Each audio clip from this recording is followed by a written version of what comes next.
Guri i rozetës. Për më shumë se 2 shekuj, guri i rozetës ka qëndruar në muze si perla e arkeologjisë botërore. Monumenti që, sipas historisë zyrtare, bëri të mundur dëshifrimin e hieroglifeve egjiptiane. Ky gur u gjet në vitin 1799 dhe u përkthye nga Jean-François Champollion në vitin 1822. Që prej atëherë është paraqitur si dëshmia e padiskutueshme e lashtësisë dhe si çelësi i historisë së Egjiptit dhe Greqisë së lashtë. Në historinë botërore nuk është hera e parë që një gur, një shkrim apo një objekt përdoret për të ndërtuar një mit. Rasti i famshëm i kutisë së varrit të Jakovit tregoi se edhe objektet e lashta mund të manipulohen me mbi shkrimet të mëvonshme, duke mashtruar historinë dhe opinionin publik. Por ky rast që po shihni sot, ndoshta është dhe më i rëndë. Në këtë video ne nuk do të japim opinione, ne do të tregojmë vetëm faktet. Bëhet fjalë për shkrimin grek në gurin e rozetës. 3 fjalë të gdhendura mbi gurin e rozetës. 3 fjalë që nuk mund të ishin aty nëse ky gur do të ishte vërtet i vitit 196 para erës sonë. Fjalët flasin vetë. Ne vetëm bëjmë pyetjen. Historia nuk ka nevojë për gjykatës, ka nevojë për prova. Ja faktet një nga një. E para, prepei duhet. Në greqishten klasike përdorej kre ose deon. Prepei shfaqet në greqishten e vonë, pas shekullit të 6, si term burokratik bizantin. Ky term nuk ekzistonte në përdorim në kohën e Ptolemeut. Rënja prepo, dukem, të jem i përshtatshëm, e dokumentuar në greqishten klasike të shekullit të 5 dhe të 4 para erës sonë. Por përdorej me kuptimin të jem i dukshëm, të dalë në pah. Nuk kishte kuptimin duhet, në kuptimin normativ ose ligjor siç përdoret te guri i rozetës. Fjala prepei përdorej në antikitet, por kur si formulë ligjore ose dekretare. Formula që gjejmë në gurin e rozetës nuk është dëshmuar në përdorim zyrtar para shekujve të Bizantit.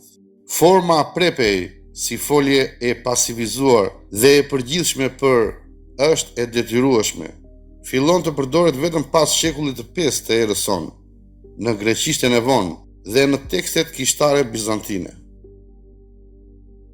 2. Hierateion, kleri, institucioni i priftërisë. Në antikitet përdorej hiereis, priftërinj. Hierateion është një shpikje e periudhës bizantine, një term kishtar. Në kohën e Ptolemeut, ky koncept nuk ekzistonte. Fakti i dytë, një term që s'ka lidhje me antikitetin.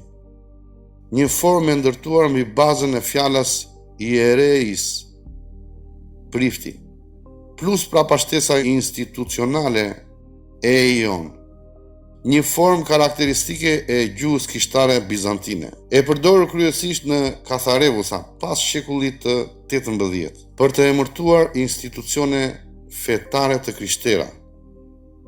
Hierateion nuk është fjalë e dëshmuar në tekstet e lashta greke, klasike apo helenistike. Nuk gjendet në autorët e periudhës romake. Shfaqet pas shekullit të 9 dhe të 10, sidomos në aktet e kishës ortodokse bizantine, ku përdoret për institucionin e klerit si organ administrativ, jo si emërtimi thjesht për priftërinj. 3. Apofasisti, u vendos. Në dekretet e lashta përdorej edokse ose epsifisti. Apofasisti është një formulë burokratike pasive e përdorur në dokumentet bizantine. Kjo nuk mund të jetë pjesë e një dekreti të vitit 196 para erës sonë. Fakti i tretë, një formulë që nuk ekzistonte në kohët klasike. Përse ky tani është një zbulim i ri? Sepse deri më sot, të gjithë janë marrë vetëm me përkthimin e gurit të rozetës, me deshifrimin e hieroglifeve, por kur nuk e kanë vështruar me sy kritik pjesën gjuhësore të tekstit grek. Ky është i vetmi rast ku një analizë drejt për drejt provon se 3 fjalë thelbësore në këtë tekst janë të pamundura për epokën që i atribuohet. Këto fjalë janë të dokumentuara vetëm në Bizant, jo në antikitetin helenistik. Pyetjet që ngre ky fakt, jo opinionet. Si ka mundësi që një fjalë e lidhur ngushtë me strukturën kishtare bizantine, që përdoret në Katharevusa, gjendet në një dokument të vitit 196 para erës sonë, shumë kohë përpara se të ekzistonte kleri i krishterë? Si ka mundësi që në një tekst të vitit 196 para erës sonë të gjenden fjalë që sipas burimeve zyrtare nuk përdoreshin në atë epokë?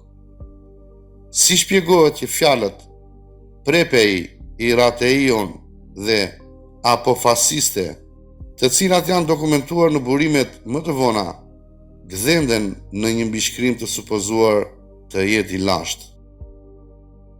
A mund të quhet autentik një tekst që përmban formula gjuhësore të periudhave të mëvonshme? Pse nuk është ngritur kurrë pyetja për përputhshmërinë gjuhësore të këtij teksti në epokën që i atribuohet? Si ka mundësi që studiuesit kanë heshtur për përdorimin e termave që sipas fjalorëve shkencor nuk i përkasin periudhës klasike? Nëse këto fjalë nuk përdoreshin atë kohë, a mund të jetë ky teksti i vërtet për periudhën që pretendohet? A është kjo një rastësi, një gabim apo një provë për diçka që duhet rishikuar në mënyrë serioze? Këto janë vetëm pyetje. Ne nuk japim përfundime. Ne ngrem pyetje që kërkojnë përgjigje, nga kushdo që beson se historia duhet të mbështetet mbi fakte. Faktet nuk janë komente, faktet nuk janë teori. Faktet janë thjesht, ose janë, ose nuk janë. Kjo video është përgatitur pas një konsultimi me gjuhëtarin dhe etimologun Agron Dalipaj. Të gjitha faktet e paraqitura janë të bazuara në burime shkencore dhe në fjalorin etimologjik të Babinjotit. Pas konsultimit me gjuhëtarin Agron Dalipaj dhe pas shqyrtimit të burimeve shkencore, vendosa që kjo video të mos bëj një akuzë. Ne thjesht do të paraqisim faktet dhe do të ngrem pyetjet, sepse pyetjet nuk janë as akuza as paragjykim. Ato janë thirrje për mendim të lirë dhe kërkim të së vërtetës. Tani për të gjithë ju që doni të vërtetoni se ky material është shkencor dhe i besueshëm, mund ta konfirmoni në listën e mëposhtme, e cila do të gjendet dhe në përshkrimin e videos. Këto janë burimet e njohura ndërkombëtarisht të përdorura nga universitetet më prestigjioze. Çdo kush mund t'i referohet atyre për të konfirmuar se fjalët dhe formulimet që kemi analizuar nuk i përkasin periudhës klasike. Fjalori më autoritar i gjuhës greke ai Babinjotit plus gjithë burimet e tjera tregon qartë se këto fjalë, edhe pse mund të kenë ekzistuar si rrënjë, nuk kanë qenë kurrë në përdorim në këtë kuptim në periudhën kur pretendohet se është gdhendur gurri i rozetës. Po, është e vërtet. Në tekstet akademike, në fjalor dhe në studimet gjuhësore thuhet se fjalët prepei, irateion dhe apofasiste janë përdorur pas shekullit të 6 të erës sonë. Kjo pranohet sot në mënyrë zyrtare nga gjuhëtarët dhe historianët, por ka diçka që nuk na e thonë. Asnjë prej këtyre fjalëve nuk është ruajtur në ndonjë dokument origjinal të atyre shekujve. Çdo provë që kemi, ligje, kode, dorëshkrime, janë kopje të kopjeve të bëra shumë herë më vonë, zakonisht në shekujt e 9, 10 ose 11 të erës sonë. Ne nuk kemi në dorë asnjë letër, asnjë dokument, asnjë kod juridik, asnjë mbishkrim origjinal të periudhës së Bizantit të hershëm. Ato që quajmë dëshmi historike janë kopje, përmbledhje dhe ribotime të shkruara shumë kohë pas ngjarjeve. Kjo është heshtja e madhe e historiografisë, histori që ndërtohen mbi kopje dhe kopjet bëhen histori zyrtare. Por kemi plotësisht të drejtë të bëjmë këtë pyetje të madhe. A mund të quhet fakt historik diçka që nuk vjen nga origjinali, por kopje të kopjeve të shekujve të mëvonshëm? Kjo pra është pyetja që duhet të bëj kushdo që kërkon të vërtetën. Shihemi së shpejti në një tjetër gdhendje të gurtë të dyshimt.